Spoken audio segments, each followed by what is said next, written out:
Hi there, it's Danny here from Crystal Clear Counselling in Cromer and Norwich. Um, just wanted to talk a little bit about a theory called attachment theory. Not sure if you come across this at all for the first time.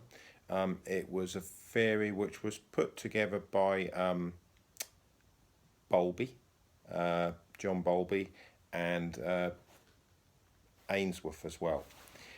It's a theory which, well, I'm kind of trying to explain it in my own kind of way. It's a theory which I believe is quite intertwined with love and attachment. The two kind of go hand in hand. Maybe love comes first and attachment comes second, but certainly in terms of human relationships, probably the first one that comes along is attachment. It's effectively what glues us together in relationships and bonds the parent and the child. And in attachment, it's often referred to as a parent type figure, a caregiver. So it's the bond which joins the relationship of a baby to the caregiver, and later on, it bonds us into all sorts of relationships, in particularly romantic relationships. So it kind of works on a level of parent stroke child, and it tends to then replicate itself on very important relationships.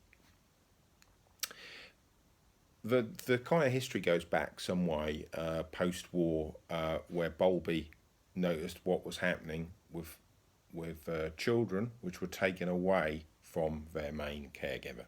So this is kind of where we'll explain the different types of attachment style which were eventually identified by Ainsworth.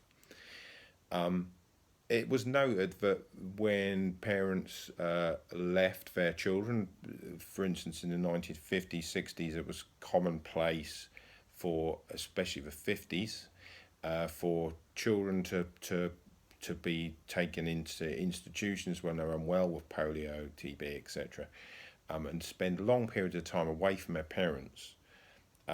And then it was eventually established that it was good to actually keep the parents with the children, and now we kind of get into a scenario where hospitals tend to allow the adults and encourage adults to stay.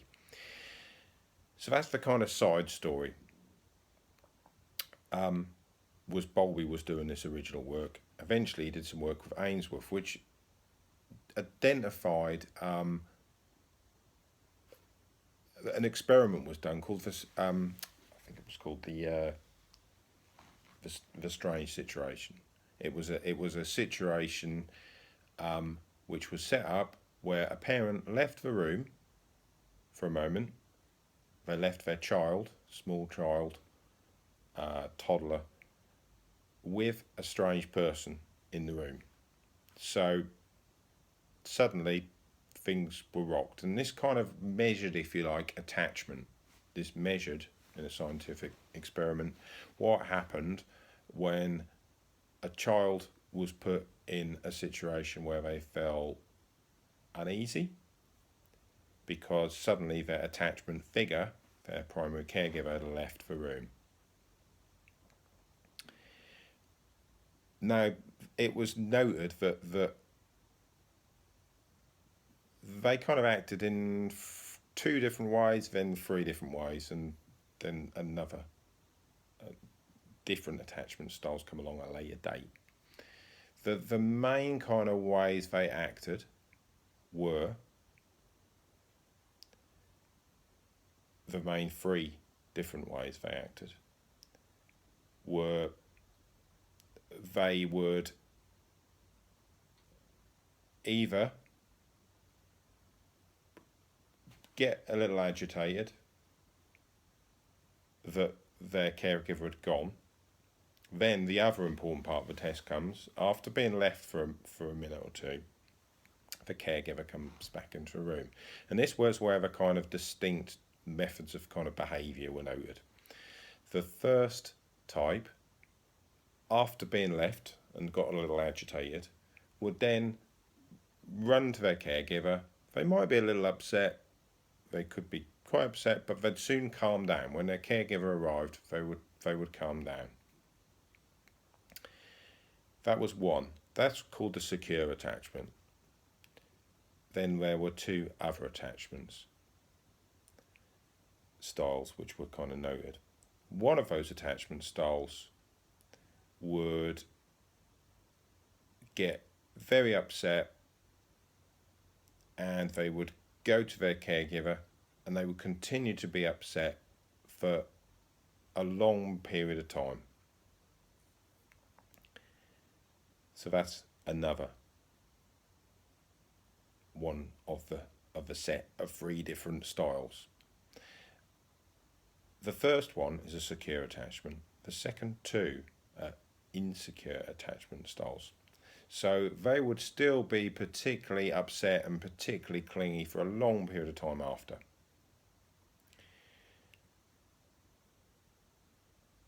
And that is the ambivalent attachment style, an insecure attachment. The other insecure attachment kind of did the polar opposite almost. And when the mother came back into the room, it was, it could get cross, it could get angry. It seen that almost, I'm really annoyed that you went off and left me kind of reaction. So that was the avoidant attachment style. Now, those attachment styles are obvious in those experiments, which were just a little vignette kind of experiment which was put together, which were identified. There was also another attachment style which came out later on, which was called the disorganized attachment style. So that was a fourth attachment style. And the disorganized attachment style kind of didn't really have a clear strategy of which way to react. Each time, very different. Now, if you kind of take that attachment style, then the theory is that we take that attachment style into our adult life. Any one of those attachment styles can actually morph. We can change attachment styles. So, for instance, avoidant attachment style is pretty self-explanatory in adult life, would tend to avoid close relationships, would tend to be very independent, would tend to have very few friends that they got very close to. They might have lots of companions, acquaintances if you like, lots of acquaintances, but few very close friends. They might have relationships which with people, for instance, who might be unavailable. They might be in relationship already. They might be abroad. They might, for personal circumstances, find it very difficult to get close to the person who is in an avoidant relationship. So they were kind of a perfect match for someone with an avoidant relationship. There's the secure relationship people, which once they're in a relationship, pretty much stay in a relationship long term. They don't dip in and out of relationships on the whole. So secure relationships usually are pretty often in a relationship. Then there's the anxious, ambivalent relationship.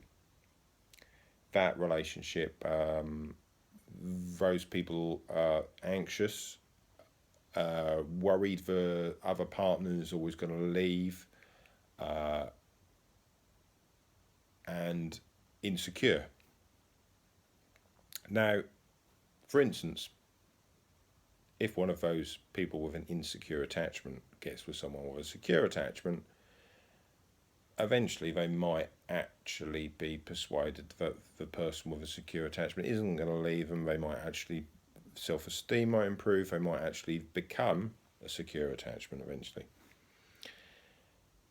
The person who's ambivalent, the person who's avoidant in their attachment style, a little less likely, because they're likely to just drift away. But every relationship is unique, so it's difficult to say for sure. It's not a definite outcome.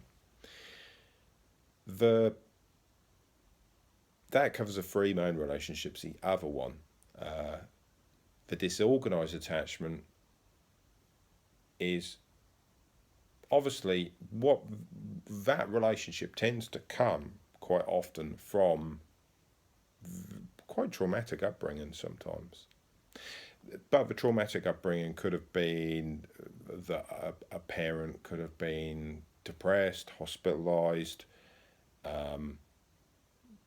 but sometimes it can be the result of quite abusive backgrounds going on somewhere in childhood. So that's kind of like a snapshot of the different types of attachment style, and possibly the ways it might impact on adult life and adult relationships. So I hope that is of interest, and if you've heard a little bit of attachment style, it might help to answer some questions, or it might actually bring on a whole bunch of new questions. So obviously I use attachment style in my counselling, in particular when we're doing relationship work, but in theory counselling in itself brings attachment into the counselling room anyway.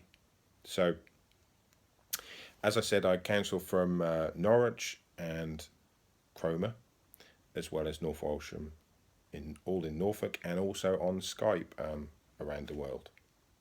So I hope that was a little bit of interest to you, and hopefully might hear from you. If so, bye-bye.